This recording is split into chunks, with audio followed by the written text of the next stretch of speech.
Hello mga kahugot at hello sa lahat ng Marites dyan. Kumusta kayo? It's your day. At sa mga bago lang sa ating channel, subscribe na at atin ang simulan ang kwento ng buhay at pag-ibig ng kahugot nating si Marites na hatid ng DKB. Dear Kuya Bono ng Bono's Love Tube, kahugot mo sa bawat kwento.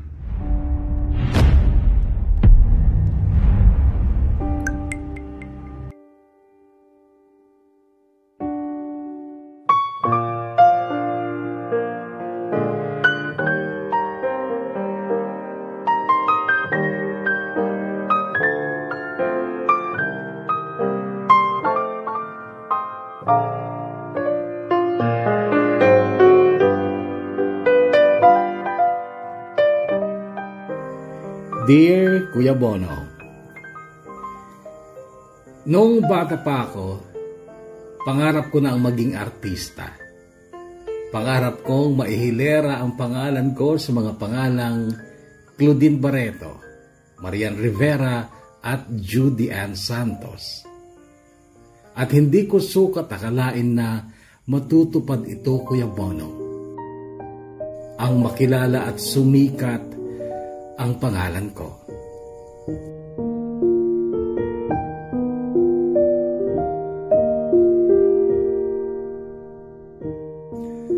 Maaga akong na-addict sa TV kahit na maliit at black and white lang ang nabiling TV ni tatay noon sa kanyang kaibigang taga-bayan. Magsasaka si tatay at si nanay ay sa bahay lang. Ako ang panganay sa aming apat na magkakapatid, pero malaki ang agwat ng edad ko sa kanila. Nagkasakit daw kasi si nanay noong matapos niya akong isilang. Noong lumalaki na ako, may sakit pa rin si nanay at bawal sa kanya ang mapagod. Kaya't halos maghapon ay nasa harap lang siya ng TV. Kaming dalawa kapag wala akong pasok sa eskwela.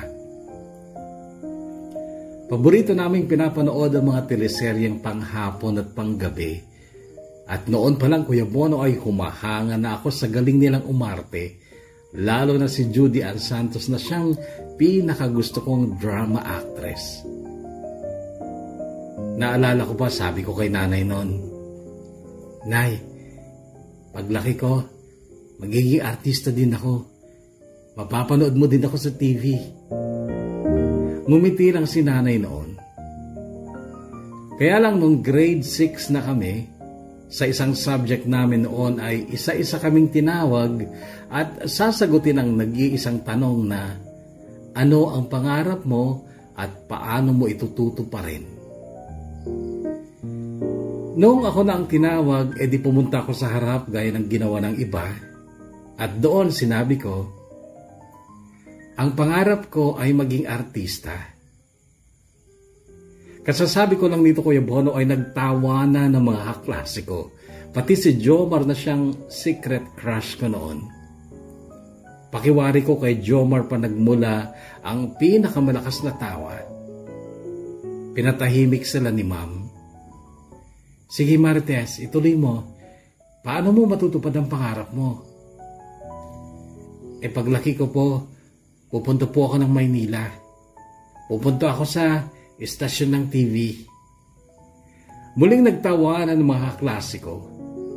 Hiyang-hiya ako noon, Kuya Bono, lalo na nung uwian na namin at inaasar ako ng mga lalaki kong kaklase habang nasa daan kami.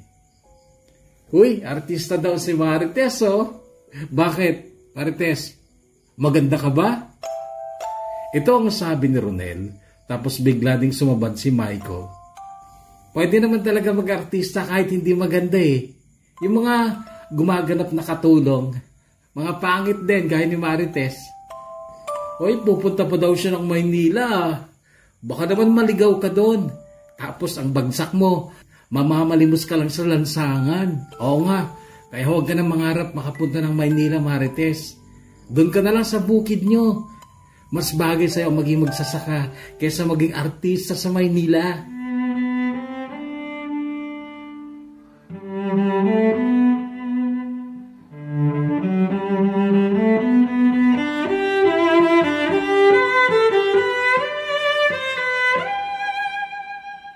Mula noon, Kuya Bono, ay kinalimutan ko na ang pangarap na yon. Kasi napagtanto ko na tama sila. Hindi nga ako maganda, pero sa totoo lang hindi naman ako pangit, Kuya Bono. Maliit lang din ako, lalo na noon, kaya tama sila. Hindi ako pwedeng maging artista, pero mali sila doon sa sinabi nilang hindi ako makakapunta ng Maynila. Kasi nakapunta ako at tumira pa doon ng matagal na panahon. Hindi nga lang maganda ang naging dahilan kung bakit ako napunta ng Maynila.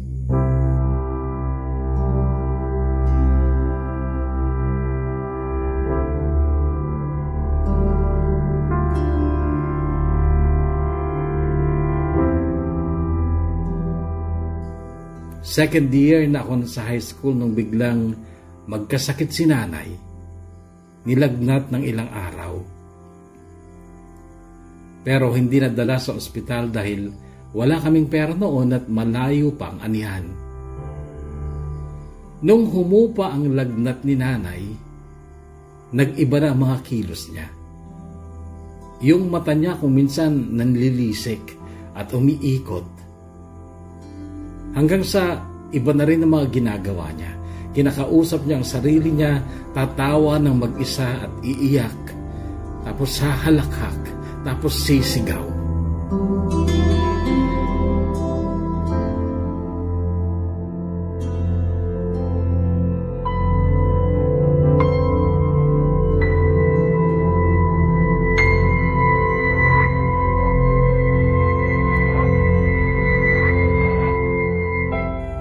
Isa si nanay sa dalawang dahilan kung bakit napunta ako ng Maynila.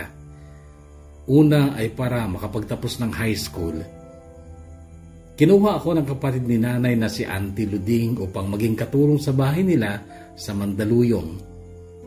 Pangalawa ay para lagi kong madalaw si nanay sa NCMH o National Center for Mental Health sa Mandaluyong din. Ang NCMH ay mas kilala sa tawag na mental hospital kung saan dinala si nanay noon sa tulong din ni Auntie Luding. Malapit lang ang bahay ni na Auntie sa NCMH kaya linggo-linggo ay nadadalaw ko si nanay doon. Dati nung bata pa ako ay takot na takot ako sa mga baliw, Kuya Bono, pero sa dalas ko sa mental hospital noon, nasanay ako. Iba't iba ang trip ng mga baliw doon. Ganon din si nanay. May mga nakakaawa, meron ding nakakatuwa. Magaling akong mag-obserba, Kuya Bono, at kapag nga naboboring ako sa bahay ni Auntie ay nagbabaliw-baliwan akong mag-isa. Ginagaya ko ang mga nakikita ko sa mental hospital. Haharap ako sa salamin tapos mag-aacting-actingan akong si Raulo. Kinalimutan ko na ang pangarap kong maging actress noon pa, Kuya Bono, pero naging hobby ko naman ang umarte, lalo na kapag nag-iisa lang ako. And in fairness, alam kong magaling akong umakting bilang baliw, Kuya Bono. Siguro kung artista talaga ako at baliw ang role ko, baka magka-award akong Best Actress sa FAMAS.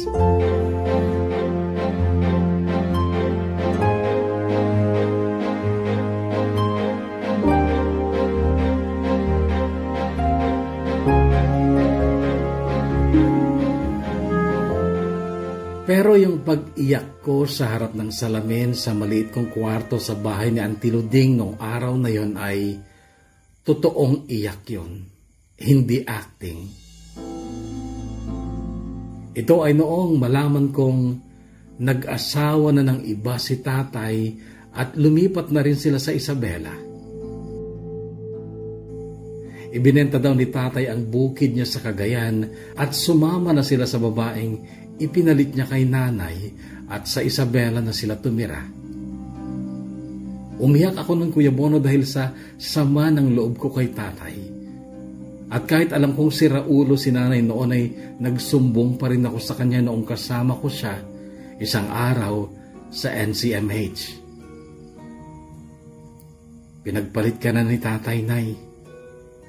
Nag-asawa na siya ng iba. Ito ang sabi ko noon kay nanay habang sinusubuan ko siya ng pagkaing dala ko. Magpagaling ka na kasi, Nay. Magdadalawang taon ka na dito. Bakit hindi ka pa rin gumagaling? Maiiyak na talaga ako noon, Kuya Bono, kaya lang nahihiya ako sa mga nurse. Awang-awa ako kay nanay noon, Kuya Bono. Noong bagong pasok nga lang siya sa NCMH sa Mandaluyong, ginupitan siya ng napakaiksi. At ayaw ni nanay ang maiksing buhok. Pero kailangan daw yun kasi kuminsan daw ay nagkakasakitan silang mga pasyente, at yung mga babae ay nagsasabunutan kung minsan. Pero sabi ko noon, mas okay na yon kesa naman sa ginagawa ni tatay noong nasa Cagayan pa lang si nanay. Tinatali niya ang paa gamit ang kadena ng aso para hindi makaalis o makagawa ng kung ano-anong kabaliwan. Tumatakas kasi noon si nanay, dadaan sa bintana o kaya gigibain niya ang pinto ng bahay. Hindi kasi konkreto yung bahay namin noon, Kuya Bono.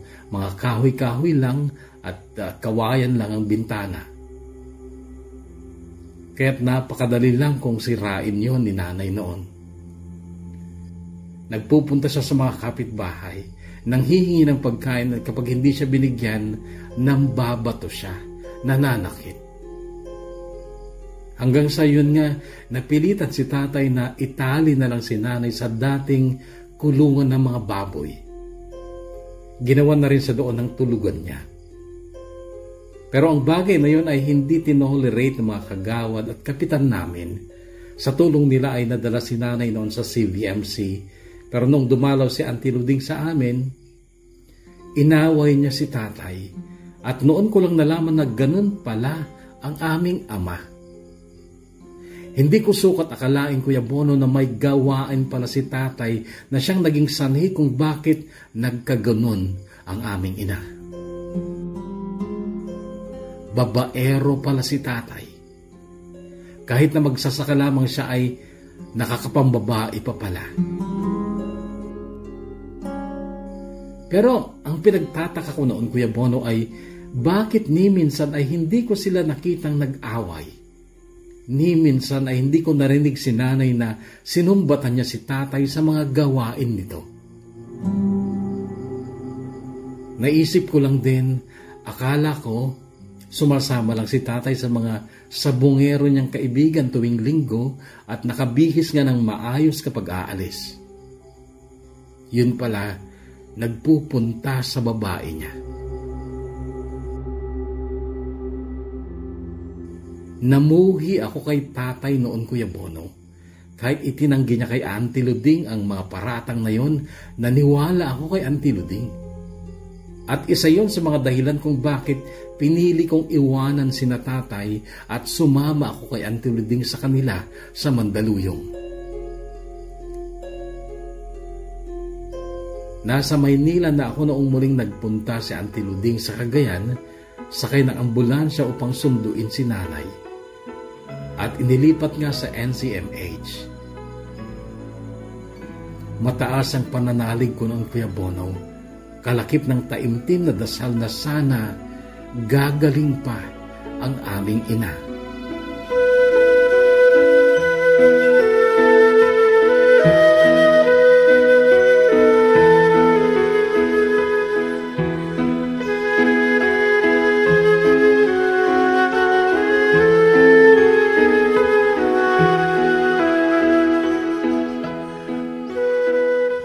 Nakilala at naging kaibigan ko sina Ate Pretzel, Kuya Mario at Andro dahil madalas ding dalawin ni Ate Pretzel ang ate niya noon na pasyente din sa NCMH.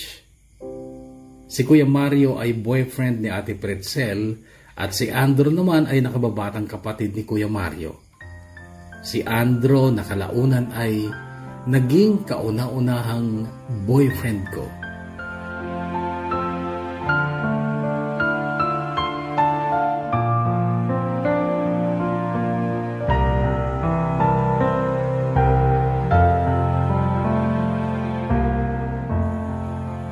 May itsura si Andrew, Kuya Bono, at gumagwapo siya kapag nakangiti. Minsan noon ay tinanong niya ang CP number ko, pero wala pa akong cellphone noong mga panahong yon. Maraming beses ko din silang nakasabayan sa NCMH, pero bigla na lang silang hindi dumalaw. Hanggang sa hindi ko na talaga nakita ulit sina Ate Pretzel sa mental. At ayon sa isang nurse ay pinabayaan na rin ni Ate Pretzel ang ate niya sa NCMH.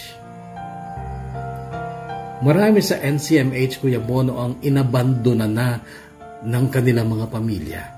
Karamihan doon ay matatanda na talaga. Magagaling na yung iba pero wala silang pamilya na susundo sa kanila. Kaya yung iba doon na talaga tumanda at doon na rin namatay. Sila kaya nilang gawin yon.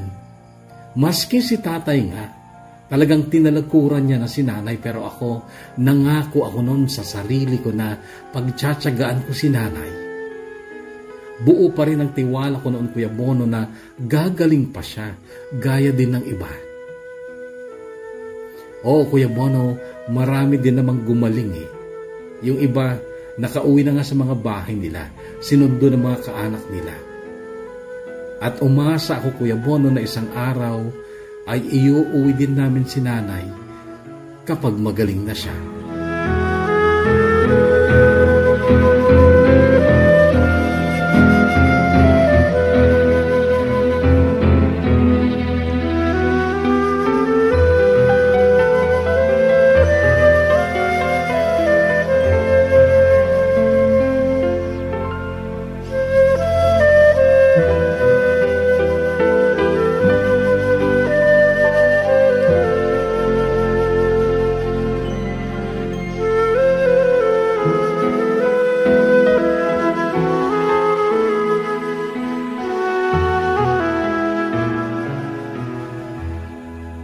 Fourth year pa lang din ako sa high school noong magsimulang gumulo ang pamilya ni Auntie Luding. Madalas ko silang marinig na nag-aaway ng asawa niyang si Uncle Elmar. May babae daw ito.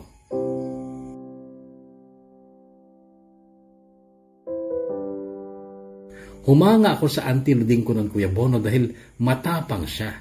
Hindi kagaya ng nakakatanda niyang kapatid, ang aking ina, na nagkimkim lang lahat ng emosyon niya habang tinatarantado siya ni tatay. Kaya lang sumobra si Uncle Elmar at alam kong siya ang dahilan kung bakit madalas kong makitang may mga pasa sa mukha at katawan si Auntie Luding.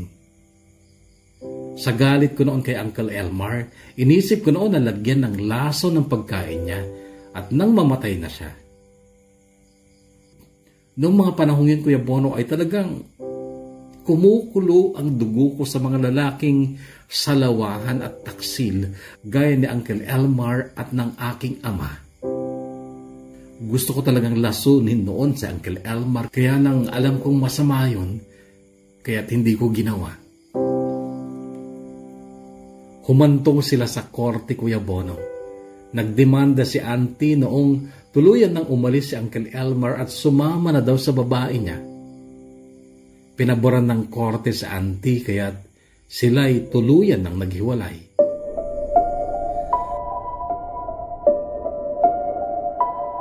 Ang masama, kailangan nilang ibenta ang bahay nila at paghahatian ang mapagbebentahan.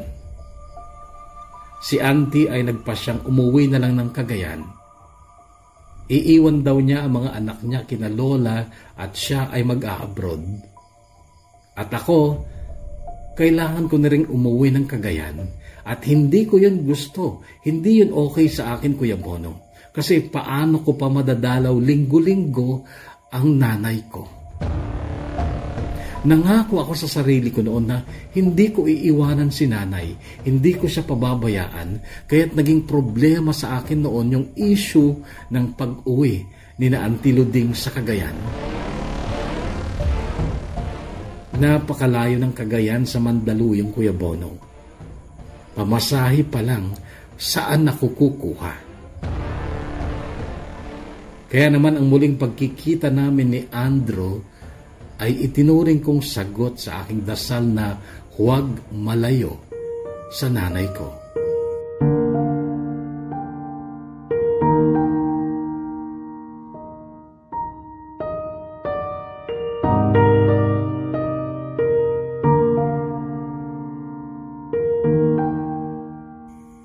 Hapon ng linggo yun at palabas na ako ng NCMH noong may tumawag sa pangalan ko sa tabi ng malaking gate. Paglingon ko, nakita ko si Andrew. Nag-iisa siya. Inaya niya akong kumain noon sa fast food at pinagbigyan ko naman. Noon niya naikwento kung bakit hindi na dinadalaw ni Ate Pretzel ang ate niya sa mental. Nagtanan na pala sila ni Kuya Mario niya at inuwi na ni Kuya Mario si Ate Pretzel sa kanila sa Leyte. Pagkatapos namin kumain ay naglakad-lakad pa kami hanggang sa madaanan namin ang maliit na Triangle Park. Inaya niya akong umupo muna doon at may sasabihin daw siya. Pinagbigyan ko ulit. Napasulyap ako sa mukha ni Andrew noong nakaupo na kami pero hindi naman siya nagsasalita. Akala ko may sasabihin ka. Untag ko sa kanya. Tess, gusto ko lang sabihin sa'yo na gusto kita. As in, lagi kitang naiisip at pangarap ko na makasama kita sa buhay ko. Aminado ako, Kuya Bono, na kinilig ako sa mga sinabi niyo ni Andrew. Pero nagduda ako kaya ang sagot ko, Andrew, baka naman binubola mo lang ako. Paano mo naman ako nagustuhan hindi naman ako maganda. Eto nga't napaka-baduy kong pumorma. Maganda ka, Tess. At saka yung porma-porma na yan, wala sa akin yan. Seryoso ako, Tess. Mahal kita. Mula nung una kitang makita, nagkagusto ka agad ako sa'yo. Talaga ba, Andrew? Oo, Tess. At kung bibigyan mo ako ng pagkakataon, patutunayan ko sa iyo na seryoso ako. At saka eto nga pala. Sabi niya saka may kinuha sa bag niya. Cellphone na bago pa pero dipindot lang din. Sa'yo na to. Alam ko kasi na wala kang cellphone eh. Sana tanggapin mo ito, Tess, para nakakapag-usap tayo. Ako na rin ang magbibigay ng load sa'yo. Tatawagan kita lagi. Ite-text kita lagi para makilala mo ako ng lubusan at nang mapatunayan ko sa'yo na mahal na mahal talaga kita.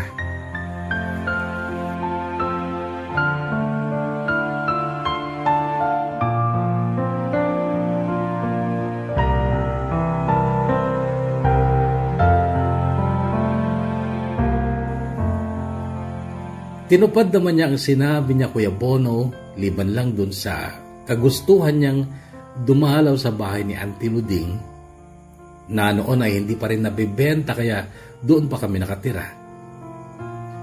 Pero noong may sure buyer na si Auntie, noon ako na-alarma at iyon din ang nagtulak sa akin para sumama na lang kay Andrew kasi sa Mandaluyong lang din siya nakatira at nagtatrabaho.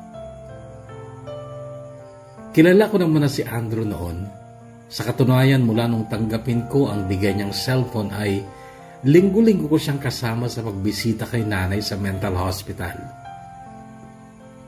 Nagpaalam ako ng maayos kay Auntie pero hindi ako nagsabi ng totoo. Ang sinabi ko ay may mapapasukan akong trabaho, stay in. Graduate na ako noon ng high school ngunit hindi naghanda si Auntie dahil tinitipid daw niya ang pera niya. Nag-sorry naman siya sa akin pero nakonsensya ako kasi nagsinungaling talaga ako kay Auntie. Sinabi ko din kasi na ayaw kong layuan si nanay. Gusto ko siyang dalawin linggo-linggo kasi ayaw ko siyang magaya sa mga pasyenteng tuluyan ng tinalikuran ng kanilang pamilya.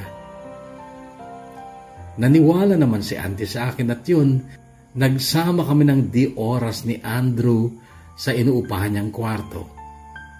At noon na rin tuluyang nawala ang kadalisayan ko bilang babae kahit na hindi pa kami kasal ni Andrew.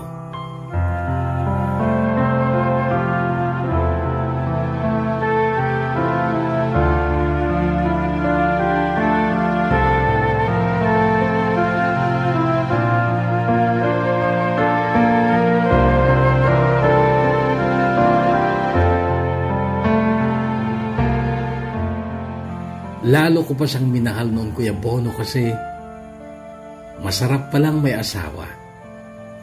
Lagi akong excited noon sa pag-uwi niya galing sa pabrika. Dapat, bago pa siya dumating ay nakaluto na ako at nakaligo para makamit ko din yung kanyang pasalubong na yakap at halik sa akin. 16 lang ako noon, Kuya Bono, at 21 naman si Andrew. Masarap pa rin balikan ang mga alaala namin ni Andrew noong bago pa lang kaming nagsasama. Pagkagaling namin ng NCMH tuwing lunggo noon, pinapasyal niya ako. Kumakain kami sa labas, binibilan niya ako ng damit sa Divisoria. Kaya lang, mahigit 1 taon lang yun, Kuya Bono. 1 taon lang kaming masaya. Unti-unti siyang lumamig. At may nakaka-text siya sa gabi, pero kapag lilingon ako sa cellphone niya, ay nilalayo niya ito sa paningin ko. Sinita ko siya nung una pa lang, pero nag-deny siya. Hanggang sa dumating sa point na this oras na ng gabi siya umuwi. At kahit pamaligo ako ng Johnson's Baby Cologne kapag oras na darating siya, hindi niya na ako pinapansin. Wala na yung yakap at halik niya sa akin. Nagbago na siya. May iba na siya.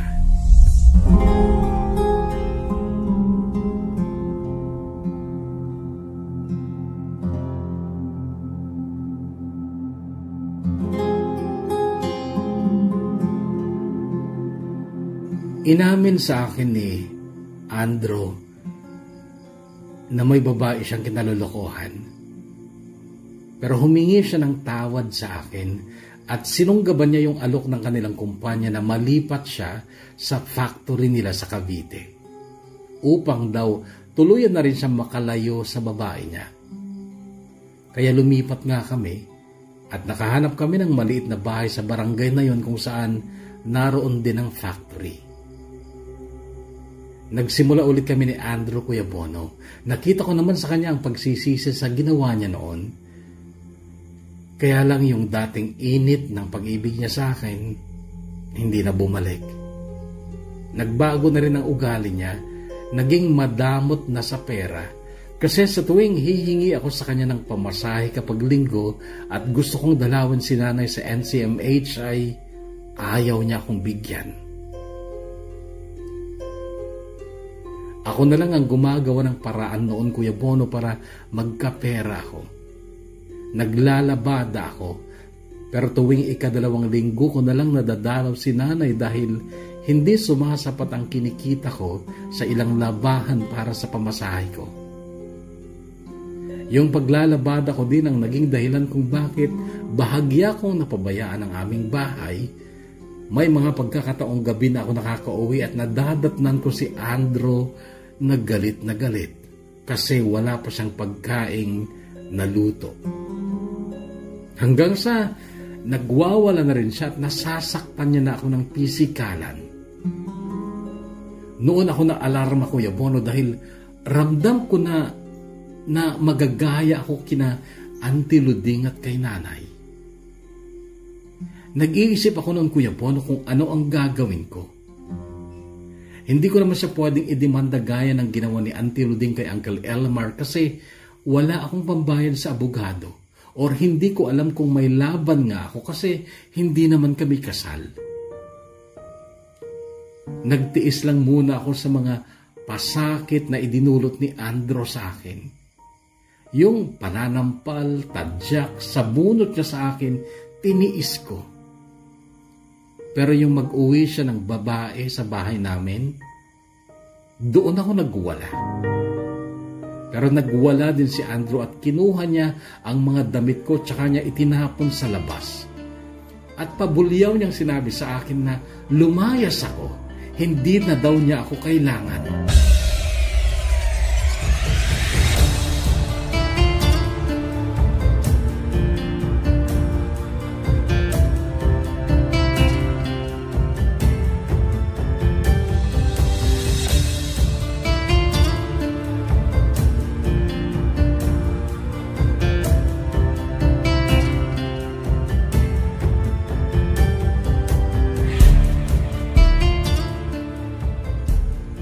Unang pumasok sa isipan ko si Auntie Luding noon.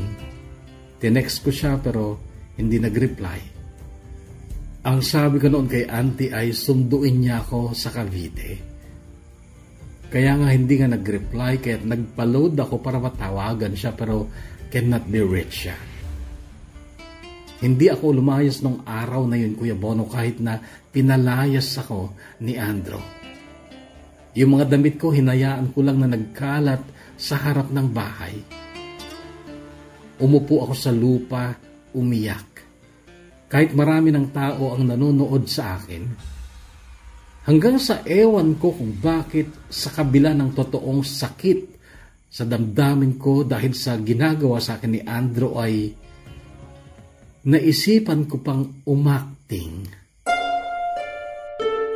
Oo, Kuya Bono, sinamantala ko na may mga taong nanonood sa akin. Kumbaga may audience ako. At ang sabi ko sa sarili ko noon, watch me.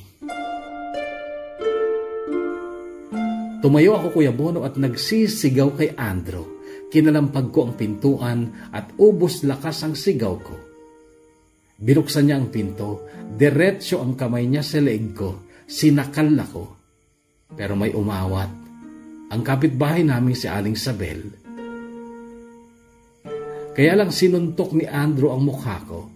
Medyo malakas pero inaktingan ko pa. Nagpatibwal ako sa lupa at nawalan ako ng malay. Kunwari. Pero sa totoo lang, masakit yung suntok niya. Di na natili akong walang malay kunwari. Si Aling Sabel na kapitbahay namin, pinapaypayan ako. Pinainom pa ako ng tubig pero syempre hindi ko ininom kasi wala nga akong malay. Kaya umagos lang yun sa pisngi ko. Gusto ko noon, Kuya Bono, na sana may tumawag ng barangay police o sa kapitan pero walang dumating. After mga 10 minutes, nagkamalay na ako kunwari pero sobrang sakit ng ulo ko. Humiyaw ako sa sakit. Sobrang sakit. Tapos nawalan ulit ako ng malay. Mga 3 minutes. Then, nagkamalay ulit ako kasi sinasampal-sampal nila ng marahan ang mukha ko. Nagkamalay na ako at yun na ang main acting. Baliw na ako. Baliw na si Marites. Sino kayo? Bakit kayo nandito? Kunwari nagtatakang tanong ko sa mga kapitbahay ko na nagmamalasakit sa akin. Tapos tumawa ako ng malutong at malakas. Sumayaw-sayaw ako, sayaw ng baliw. Tapos tumawa ulit ako, then iiyak habang umiikot-ikot ang mga mata ko. Sabi ni Aling Sabel, "Hala, nabaliw na yata si Marites. Andrew, lumabas ka dito. Itong asawa mo nasiraan na ng ulo."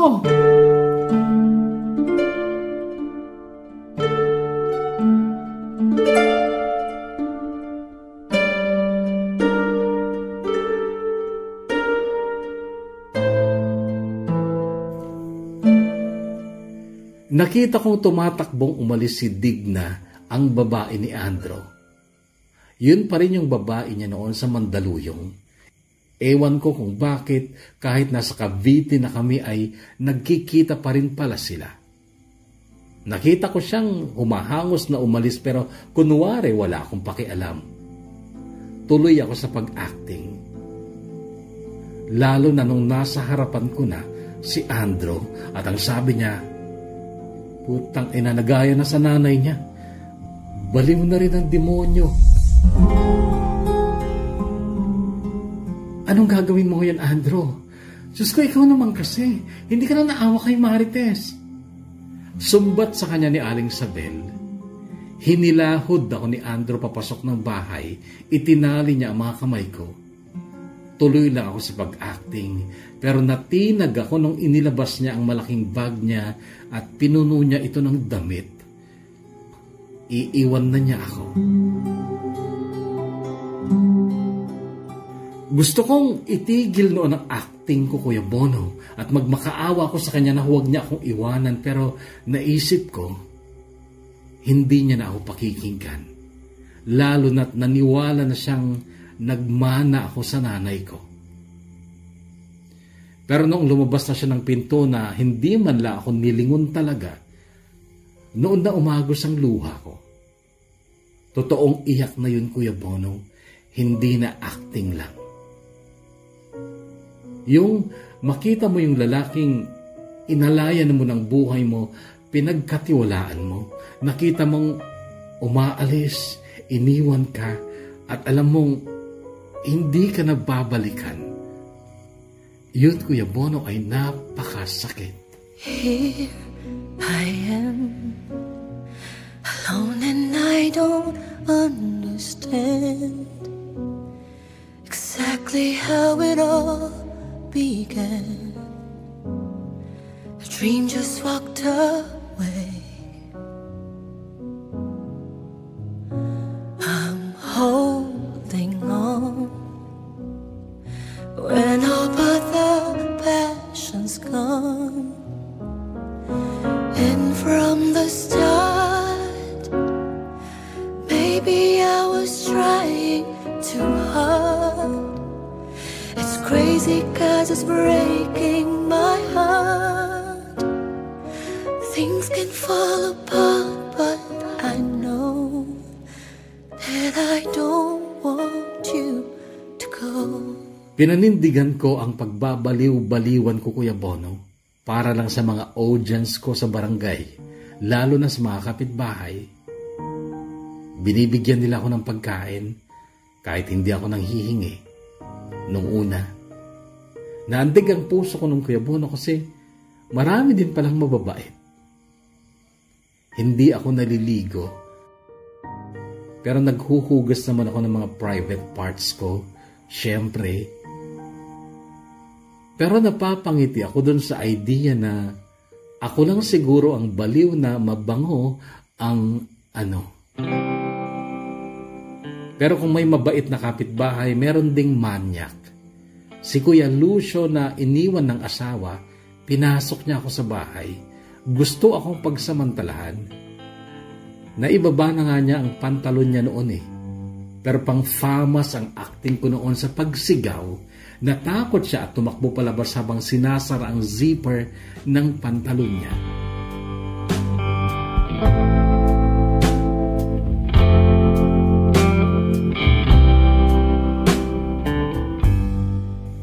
Naisip ko din noon, Kuya Bono, na siguro kahit pare-pareho kami ng pinagdaanan ni nanay at Auntie Luding, ay magkakaiba kami kung paano namin hinarap ang problema namin. Ako, nagbaliw-baliwan. Si nanay, nabaliw talaga dahil hindi kinaya ng mentalidad niya ang mga nangyari sa kanya. Hindi lang naman kasi yung pambababae ni tatay ang pinoproblema ni nanay noon, kundi ang sakit niya noon sa baga. Pero gusto kong pasalamatan noon pa lang ang NCMH dahil napagaling nila yung sakit ni nanay sa baga kahit hindi yun ang concentration nila. Alam ko din na kahit kulang na kulang sa tao at pasilidad, ang NCMH noon ay ginagawa nila ang best nila para gampanan ng tungkulin nila sa mga pasyente nila. Si Auntie Luding naman, dinaan niya sa husgado ang galit niya sa asawa niya at nagtagumpay siya. Panalo siya sa kaso. Pero hindi naman bumalik sa kanya si Uncle Elmar. At kahit nang umuwi na sina Auntie Luding sa Cagayan ay alam kong hindi pa rin payapa ang isip at puso niya. At ako nga, sa pagbabaliw-baliwan ko, dinaan ang pagharap sa problema ko. At alam mo Kuya Bono, napaka-effective nun sa akin. Kasi parang naunahan ko na yung totoo sanang mangyayari sa akin. Nag-i-internalize ako kung paano gumanap ng tama, kung paano talaga masaktan at mabaliw din dahil sa problema. At alam mo ba Kuya Bono na ang pagbabaliw-baliwan ko noon ay naging malaking blessing pa sa akin. Kasi sa ganoong paraan ko natagpuan ang forever ko.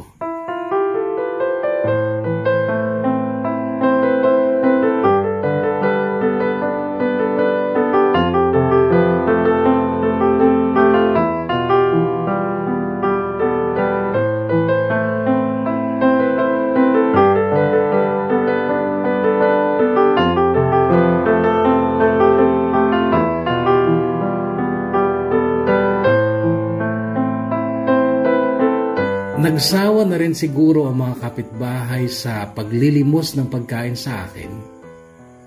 Pangatlong araw mula nung iwanan ako ni Andrew, naglakad-lakad ako gaya ng ginagawa ng ibang baliw sa lansangan. Nanghihingi ako ng pagkain. Pero may oras talaga nung araw na yun na nakadama ko ng hilo. Huminto lang ako noon sa paglalakad, naupo sa ilalim ng puno para magpahinga. Nung okay na ako, naglakad-lakad ulit ako hanggang sa mapadpad ako sa isang barangay.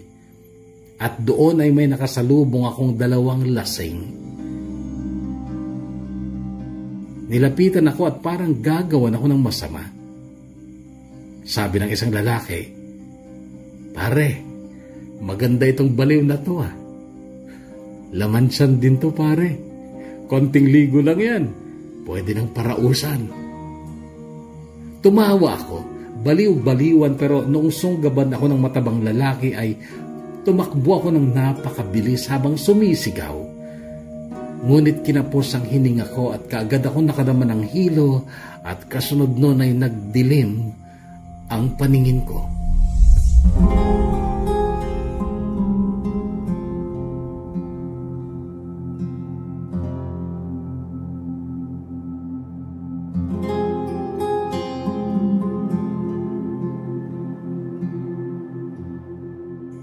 Paggising ko, nasa isang kwarto ako. Madilim na. Iginala ko ang paningin ko. Magulo ang kwartong yun, maliit lang at hollow blocks lang ang dingding. At banig ang nakasapin sa katring kinahihigaan ko. Naulinigan ko ang dalawang boses ng lalaki sa labas ng kwarto. Dinama ko noon ang pagkababae ko kung may ginawa sila sa akin pero nakumbinsi akong hindi naman ako ginahasa habang wala akong malay. Bumangon ako at inisip ko kung paano ako makakatakas pero biglang bumukas ang pinto. Isang may edad ng lalaki ang pumasok. Hindi siya yung humabol sa akin na lasing. Gising na pala siya. Narinig kong sabi niya. Noon ay lumapit ang mas batang lalaki na tansya ko ay wala pang 30 anyos. Pinagmasdan lang nila ako hanggang sa yung may edad na lalaki ay kinausap ako. Kaya mo bang lumakad, Ining? Halika, kumain ka. Noon ay tinitigan ko ang mukha nila. Mukha naman silang mababait, Kuya Bono. Hanggang sa may isang batang pumasok at kumapit sa kamay ng mas batang lalaki. Gising na siya, Papa? Oo. Ayain mo siya. Sabay na kayong kumain. Ito ang malumanay na sagot ng mas batang lalaki. Tiningnan ko ang mukha ng bata. Pogi ito at nakangiti sa akin. Tapos lumapit siya sa akin. Anong pangalan mo? Tanong niya sa akin. Hindi ko siya sinagot. Ako si Bimbo. Gutom ka na ba? Gusto mong kumain? Kay lambing ng tinig ng bata Kuya Bono at hindi ko napigilan na mapangiti at magsalita. Ako si Marites at oo, nagugutom na ako. Sagot ko. Kasunod nun ay hinawakan ni Bimbo ang kamay ko at ang sabi niya, "Halika na Ate Marites, sabay na tayong kumain."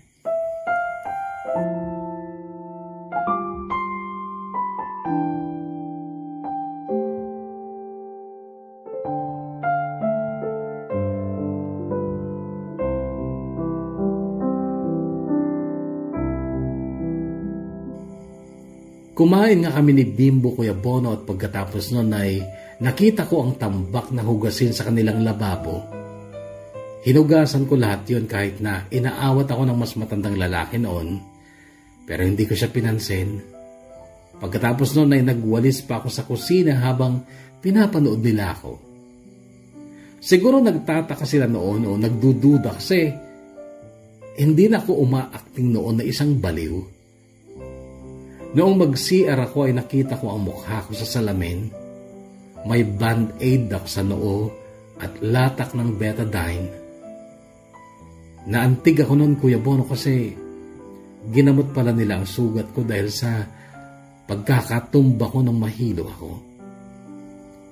Paglabas ko ng CR ay inaya ako ng mas matandang lalaki na umupo muna sa maliit nilang salas. Yung mas batang lalaki ay magalang na nagpaalam kay Bimbo na papatayin muna niya ang TV kasi may pag-uusapan daw kami. Umupo ako sa bakanting silya, kaharap nila. Nakita kitang hinabol ng mga tambay, pati nung mawalan ka ng malay tao. Binuhat kita at inuwi kita dito. Ginamot ko din ang sugat sa noo mo. Salamat po. Marites mapangalan mo? Opo. Ako naman si Edong at ito ang anak kong si Robin at iyang apo ko, kilala mo naman na, si Bimbo. Kinagagalak ko po kayong makilala. Sabi ko at nagkatinginan si Mang Edong at Robin. Marites, ang sabi ng mga tao kanina, ikaw daw ay may diferensya sa pag-iisip. Pero sa nakikita kong kilos mo, parang hindi naman. Tingin ko nga mas matino ka pa sa kanila. Hindi po ako baliw, Mang Edong. Nagbaliw-baliwan lang po ako para makatakas sa problema ko. At sa pananakit ng dati kong kinakasama. May asawa ka pala. Hindi po kami kasal. At iniwan na rin po niya ako kasi may iba na siya. Nakita kong nagbago ang ekspresyon ng mukha ni Mang Edong at napailing-iling. Nagkalat talaga ang mga taksil sa mundo. Pareho tayo ng kapalaran, Marites. Yung dati kong asawa, sumama din sa iba. At iniwan kami ni Robin. Maliit pa si Robin noon kaya't ako ang nagsilbing ama at ina niyan. Ay, sorry po kung naalala niyo yung past niyo, Mang Edong. Okay lang. Hindi naman ako apektado eh. Tsaka ganun talaga ang buhay, Marites. Si Robin po, nasan po yung mama ni Bimbo? Iniwan din sila pero hindi ito sumama sa iba. Sa Panginoon siya nagpunta. Ay, sorry po. Sorry, Robin. Napangiti si Robin dahil sa pagsusorry ko. At ang sabi niya, matagal na rin yun, Marites. Grade 1 na nga si Bimbo eh. Ilang buwan lang siya nung mawala ang mami niya. Noon, Kuya Bono, ay pinagkuwento pa nila ako tungkol sa naging buhay ko sa piling ni Andrew. Hanggang sa halos buong buhay ko ay naikwento ko na sa kanila, at bago pa matapos ang kwentuhang yon ay nagtatawanan na kami kasi kinuwento ko sa kanila kung paano ako umakting bilang baliw. Bago kami natulog noon ay may sinabi sa akin si Mang Edong, Marites, kung wala kang mapupuntahan, dito ka na lang sa amin. Welcome ka dito. Pagpasensyahan mo lang ang buhay na meron kami. Huwag kang mag-alala dahil mabubuti kaming tao. May takot kami sa poong Diyos at may malasakit kami sa aming kapwa. Kaya dito sa amin, Marites, safe ka.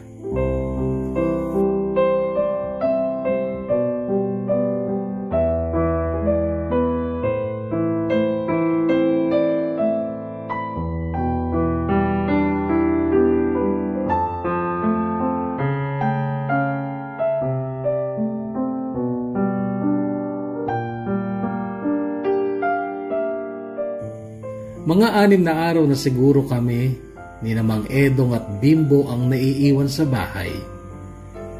Nagsipag ako bilang pagtanaw ng utang na loob. Nilinis at inayos ko ang bahay. Ako ang naglalaban ng mga damit nila. Ako din ang nagluluto kung minsang naaagaw ko kay Mang Edong ang kusina. Mahilig kasi siyang magluto, Kuya Bono, and in fairness, masarap siyang magluto. Si Robin naman ay pumapasok sa trabaho niya sa construction. Siya ay isang mason. Hanggang sa kausapin ako ni Mang Edong at Robin isang gabi. Gusto mo ba dito sa amin, Marites? Okay ka lang ba dito? Tanong ni Mang Edong. Oo naman po. Maraming salamat po sa inyo. Natanong ko lang, Marites, kasi alam mo, gusto ko na rin pumasok sa trabaho kung okay ka naman dito, kayo na lang ni Bimbo ang maiwan dito sa bahay at ako ay papasok din sa construction. Sige po, ako pong bahala kay Bimbo. Abay, salamat kung ganun, Marites. Hulog ka ng langit sa amin. Salamat sa'yo. Salamat sa Diyos.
Noon, Kuya Bono, ay 1 buwan akong hindi nakadalaw kay nanay.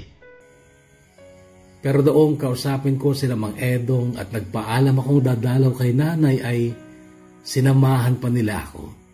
Kaming 4 ang nagpunta. Suot ko noon ang magandang damit ng dating asawa ni Robin. Actually, lahat ng damit na sinusuot ko noon ay damit ng dati niyang asawa. Sa NCMH, Kuya Bono, ay naiyak ako. Kasi nung makita ako ni nanay, hinawakan niya ang kamay ko at umiyak siya. Parang na-miss niya ako.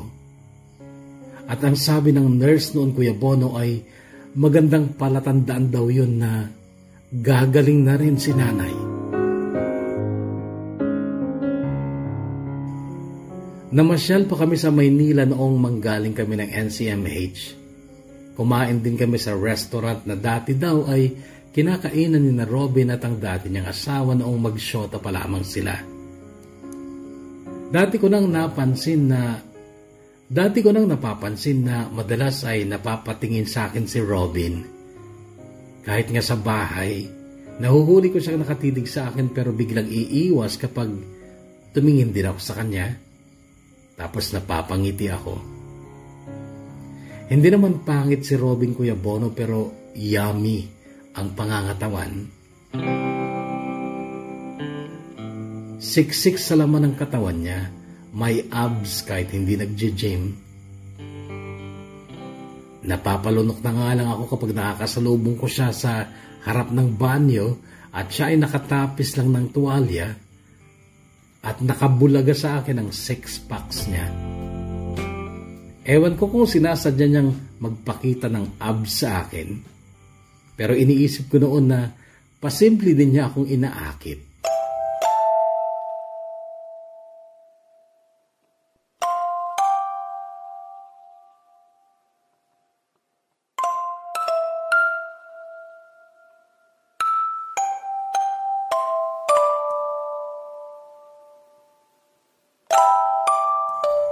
Nakuha ko ang tiwala nila sa pagdaan pa ng mga araw.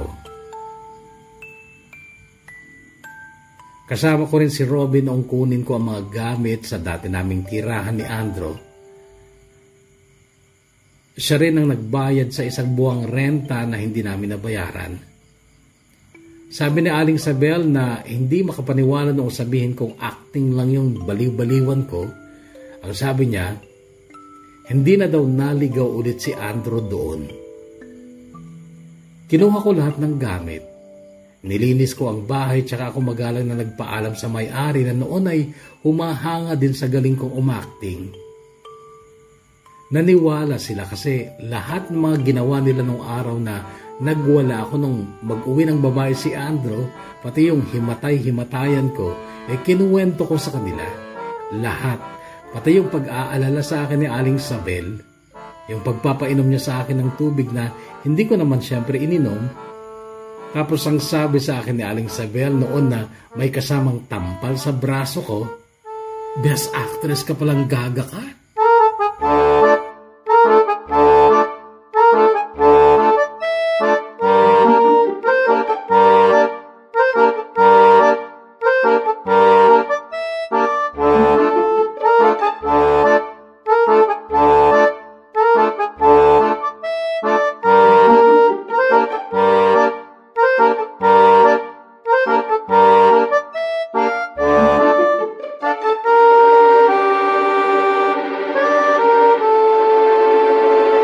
Naalarma noon sina Robin at Mang Edong sa madalas kong pagkahilo kaya pina-check up nila ako.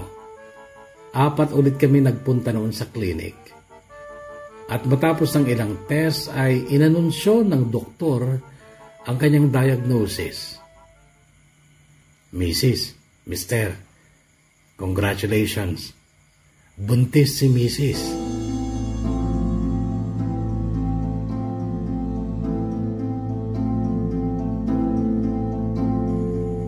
Nalungkot ako noon, Kuya Bono. Pakiramdam ko, isang problema yun na kailangan ko na namang harapin. Sa totoo lang, hindi ko napansin noon, Kuya Bono, na hindi pala ako dinadatnan. Yun din pala ang dahilan kung bakit madalas akong mahilo noon. Nagdadalang tao pala ako. At nalungkot ako kasi alam kong lalayo ang loob sa akin ni Robin at siyempre magiging pasanin ako sa kanila kapag nanganak ako. Kaya noon, Kuya Bono, ay nagpaalam ako sa kanila. Mang Edong, Robin, hihiram po sana muna ako sa inyo ng pera. Pamasahe ko lang pa uwi ng Cagayan. Pareho silang nagulat at nagkatinginan. Gusto mo na palang umuwi, Marites? Bakit? Ayaw mo na ba sa amin? Ito ang nalulungkot na tanong ni Mang Edong. Si Bimbo naman ay umalis sa tabi ng papa niya at lumipat sa tabi ko at saka niya akong niyakap. Mang Edong, di ba sabi nga ng doktor, buntis po ako? Magiging pabigat po ako sa inyo lalo na kapag nanganak na ako. Huwag mong isipin yun, Marites. Sabad ni Robin. Hindi ka namin pababayaan. At saka kung manganganak ka, sinong tatayong ama sa anak mo? Samantalang pag dito ka nanganak, nandito ako. Handa akong maging ama sa anak mo. Napatitig ako sa mukha ni Robin noon, Kuya Bono. Parang sinukat ko ang sinseridad sa sinabi niya. Marites, kung gusto mo ako, magsama na lang tayo. Ikaw, Robin, bakit gusto mo ba ako? Noon, Kuya Bono, ay tumayo siya at lumuhod sa harap ko. Hinawakan niya ang dalawang kamay ko at ikinulong yon sa dalawang malalaking palad niya. At saka tumitig sa mga mata ko at ang sabi niya, mahal kita, Marites. Nagtataka nga ako doon sa dati mong kinasama kung ano pang hanap niya. Ang isang kagaya mo ay hulog ng Diyos at nakakapanghinayang kung mawala ka sa buhay ng isang lalaki. Salamat, Robin. Pakakasalan kita, Marites. Hindi naman kami kasal ng mami ni Bimbo Kaya pwede tayo magpakasal.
'17 lang ako ng Kuya Bono kaya hindi pa kami nakapagpakasal ni Robin. Nag-aral muna ako. Sa Central School kasi na pinapasukan ni Bimbo ay may mga TESDA vocational courses. Nag-enroll ako kasi andun lang din naman ako nagbabantay kay Bimbo kaya sinamantala ko na. Kumuha ko ng housekeeping course. Natapos ko yon at nagkaroon ng certificate. Tapos kumuha ulit ako ng dressmaking. Kaya naman ang mga kortina sa bahay, pati mga punda ng unan ay laging bago at sarili kong gawa. Isinilang ko ang anak namin ni Andro noong January 2015. Babae at ito ay pinangalanan kong Judy Marie.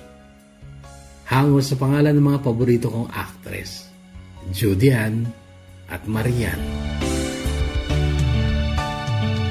Taong 2017, edad 19 na ako nung magpunta kami ni Robin sa NCMH. At nung makita ko ni nanay ay patakbo siyang sumalubong sa akin at niyakap ako. Kabuntot niya si Ma'am Lloyd na noon na nagsabing, "Next month, Marites, pwede mo nang iuwi ang nanay mo. Magaling na siya. At alam mo, malaki ang naitulong mo sa paggaling ng nanay mo kasi nandito ka palagi para sa kanya." Noon, Kuya Bono, ay hindi ko napigilan ng luha ko. Humagulgul talaga ako habang yakap-yakap ang nanay ko.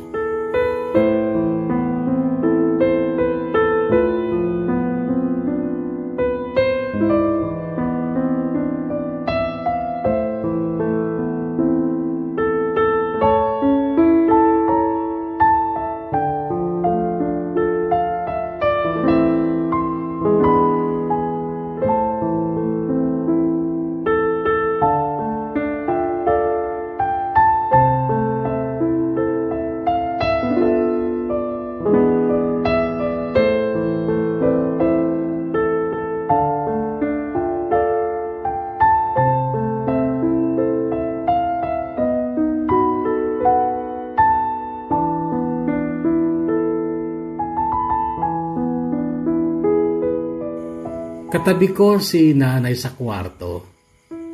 Nag-iisa lang kasi ang kwarto ng bahay noon. Si Robin, si Bimbo at Tatay Edong ay magkakatabi sa salas. Pero noon pa lang, Kuya Bono, ay nagkaroon ako ng bagong pangarap na makapagpatayo ng maayos na bahay para sa aming 5. Simpleng kasalan sa mayor ang idinaos namin noong August 12, 2017. Dumating din sina Auntie Luding noon. May konting handaan sa bahay na siyang pinagsaluhan namin. Andun noon yung mga balita ni Auntie Luding na nasa amin na daw ulit si tatay pero wala na daw yung asawa niya. Iniwan din daw sila. Pero si tatay ay wala ng sariling bukid kasi nga binenta niya noon yung bukid niya kaya ngayon ay nakikisaka na lamang siya sa bukid ng iba. Pinayagan ko si nanay na umuwi noon ng Cagayan kasama si Auntie Luding kasi gusto makita ni nanay ang mga kapatid ko. Pero pinaalalahanan ko noon si Auntie Luding na huwag sanang masaktan ulit si nanay sa pag-uwi niya sa amin. Nanganak ulit ako ng December 2017, Kuya Bono, para sa unang baby namin ni Robin. Noon ay bumalik na si nanay sa Cavite upang tulungan akong mag-alaga sa baby namin ni Robin. Lalaki naman ang anak namin ni Robin at pinangalanan niya itong Dwayne Johnson mula naman sa pangalan ng idol niyang si Dwayne Johnson ng Hollywood. Mas sosyal ang asawa ko pang Hollywood siya. Ang ganda ng pangalan ng anak namin pero ang pangit ng palayaw na ibinigay ni Robin. The Rock. Alam ko namang The Rock. Yun, pero ang bigkasan naman ay pagkain talaga ng baboy. As in The Rock.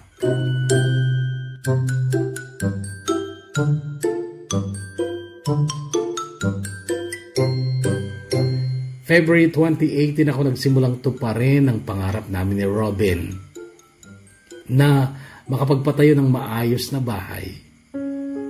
Nag-abroad ako dito sa Saudi Arabia bilang domestic helper at maswerte ako, Kuya Bono, sa pagkakaroon ng mga among napakababait at hindi pa madamot. March 2020 pa natapos yung kontrata ko pero siguro ginusto na rin ng Diyos na huwag muna akong umuwi kasi hindi pa totally complete o tapos ang bahay namin noon kasi naman 4 ang kwarto. At isa pa ay naawa ako sa 2 anak ng amo ko na umiiyak talaga kapag binibiro ko silang uuwi na ako. Yayakapin nila ako ng mahigpit saka sasabihin hindi ako uuwi. Kaya lang siyempre may mga anak din ako dyan. 3 pa nga. Sina Bimbo, Judy at The Rock. At miss na miss ko na sila. Sobra. At sa totoo lang, Kuya Bono, ay nasasaktan ako kapag sina Judy at The Rock ay ayaw akong kausapin sa video call. Tapos close na close sila sa nanay ko. Natatakot ako na baka pag uwi ko, ayaw na nila sa akin. Mabuti pa nga si Bimbo. Kahit hindi ko totoong anak ay nakikita kong mahal na mahal niya ako at miss na miss niya ako. Ang lambing niya sa akin, Kuya Bono, at hanga ako kina Tatay Edong at Robin sa pagpapalaki sa kanya.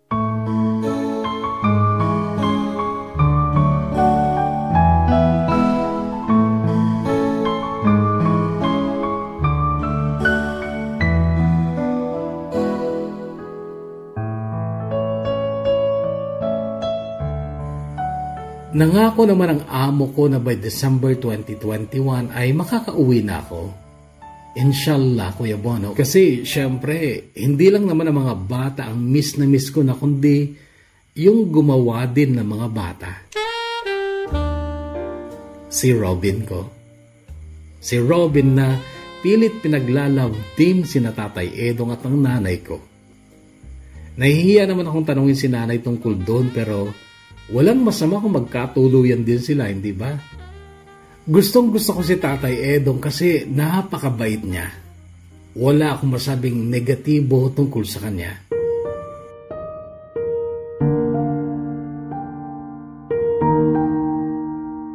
Yung mga kapatid ko sa Cagayan, tinutulungan ko din kahit papano pero syempre, priority ko ang pamilya ko.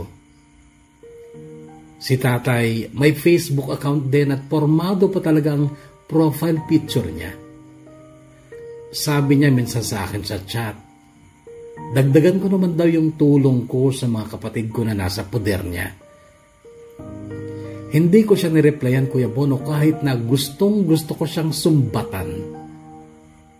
Gigil pa ako sa kanya hanggang ngayon, Kuya Bono, pero ayaw ko lang maging bastos at mayabang sa sarili kong ama, kaya mas minabubuti ko na lamang na manahimik. Si Andro, wala akong balita tungkol sa kanya. Hindi na rin ako nag-aksaya ng oras na hanapin pa siya sa Facebook. Para ano pa? Pero in a way ay nagpapasalamat ako kay Andro kasi kung hindi dahil sa katarantaduhan niya, hindi ko sana matatagpuan ang leading man ko ngayon, si Robin. Meanwhile, hanggang dito na lang muna ang kwentong ito ng buhay at pag-ibig ko, Kuya Bono. At sa unang bahagi ng sulat ko ay nabanggit ko na nagkatotoo na sumikat ang pangalan ko gaya ng kasikatan ng mga pangalang Judy Ann, Marian at Claudine. Sumikat naman talaga ang pangalan kong Marites, hindi ba? Negatibo nga lang ang impression dahil sa social media ay sikat ang Marites bilang Mare. Ano ba ang latest? Chismosa. Pero at least, sikat ang pangalang Marites, lalo na ngayon.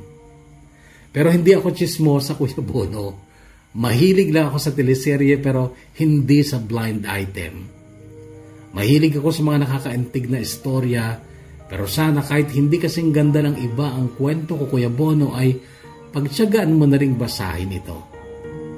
Hindi lang po sila ang no-skip ads, Kuya Bono, ako din. Hindi ako nag-skip ng ads kahit na kantang Indiano pa yung sisingat na ad at napakahaba. Kasi po nakapasak sa tenga ko ang earphones ko habang nagtatrabaho dito sa bahay ng amo ko. Mabuhay po lahat ng DH at lahat ng OFW sa buong mundo. Hanggang dito na lang muna, Kuya Bono. God bless po sa inyong lahat, mga kahugot.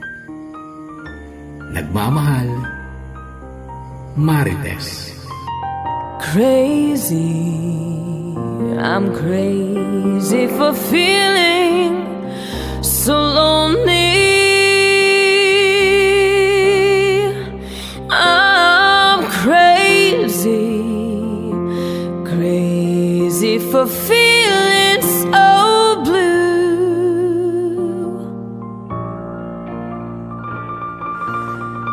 I knew you loved me as long as you wanted.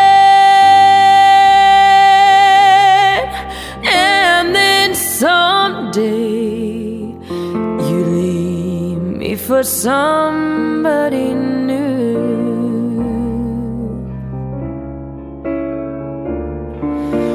Worry, why do I let myself worry?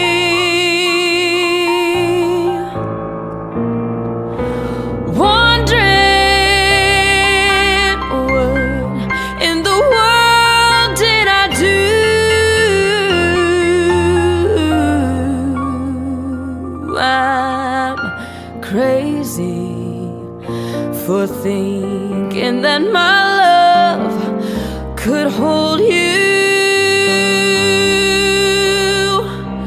I'm crazy for trying, crazy for crying, and I'm crazy for loving you. Crazy for thinking that my love could hold you. I'm crazy for trying, crazy for crying, and I'm crazy for loving you.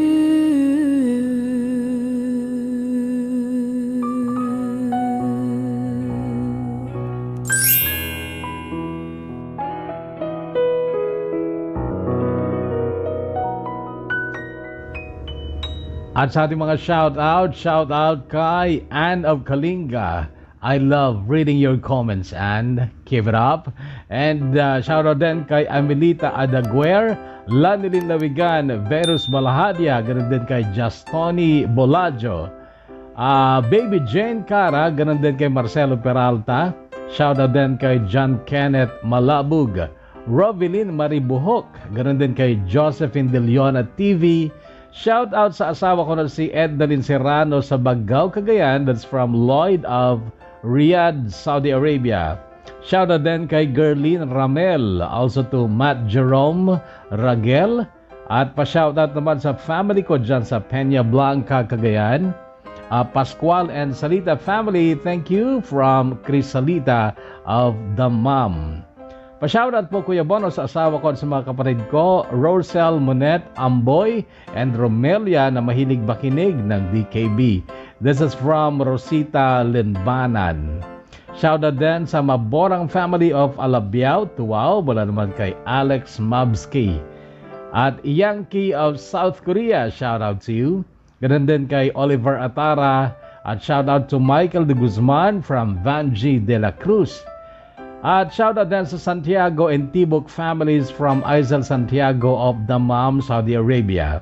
Shoutout po Kuya Bono sa family Lamer, Clemor, Ardiles, Balukay, most especially to Alejandro family, that's from Rafi Alejandro of Tuwao. Shoutout din sa Gamad family of Isabela from Earl Dwayne Gamad. Shoutout din sa asawa kong si Chester Lee Clauna at yung anak ko na si Ivan James Clauna na laging nakikinig dito sa bahay sa Tabuk, Kalinga. Keep safe from kahugot na si Letty ang Dawson na sa wakas ay nakauwi na ng Pilipinas. Jerwin Domingo, shoutout to you, also to Jonaline Mariano of Saudi Arabia, also to Jesosa Viernes at kay Edreni Blazo. Shoutout din kay Carmelia Dugiles from Avatok. At shoutout sa mga kasama ko sa trabaho at sa Gamad family, and this is from Michael Pasco. Agagahan lang pag-shoutout kahugot nang mapasali po kayo sa shoutout. At sa iyo Marites, wow! Clap, clap. Napakagaling mo, ang ganda ng kwento mo, and wala kang maririnig na sermon o litanya mula sa akin, kundi pupurihin lang kita. Hindi ka man nakatanggap ng totoong Best Actress Award, kaya lang ang deserving mo talagang award mula sa akin, sa puso ko at sa tingin ko sa lahat ng nakinig sa kwento mo. You deserve an award that sounds like this. Maybe Best Daughter Award. Dahil sa hindi mo pag-iwan sa nanay mo, masyado akong na-touch sa ginawa mo, and speechless ako. You deserve that award, Best Daughter Award. And yun lang, maraming salamat sa iyo kasi pinili mo ang Bonus Love Tube para sa story mo. And thank you so much sa iyo. At God bless you at sa buhay niyo mag-asawa, sa buong pamilya mo. You are really so blessed sa pagkakatagpo kina Robin at sa kanyang tatay na si Kuya Edong. Napaka-blessed mo. Maybe because napakabuti mo rin naman kasi. You are a very, very good daughter at siguro nakita ng Diyos na ikaw ay magiging napakabuting ina naman, kaya napakaswerte ni na Bimbo, ni Judy Marie at saka ni Darak kasi ikaw ang nanay nila. Thank you so much. God bless you and your family. At sa iyo din lahat mga kahugot na muling naglaan ng oras para sa ating programa. Maraming salamat sa inyo. Hanggang sa muli, stay healthy, stay safe, and God bless us all.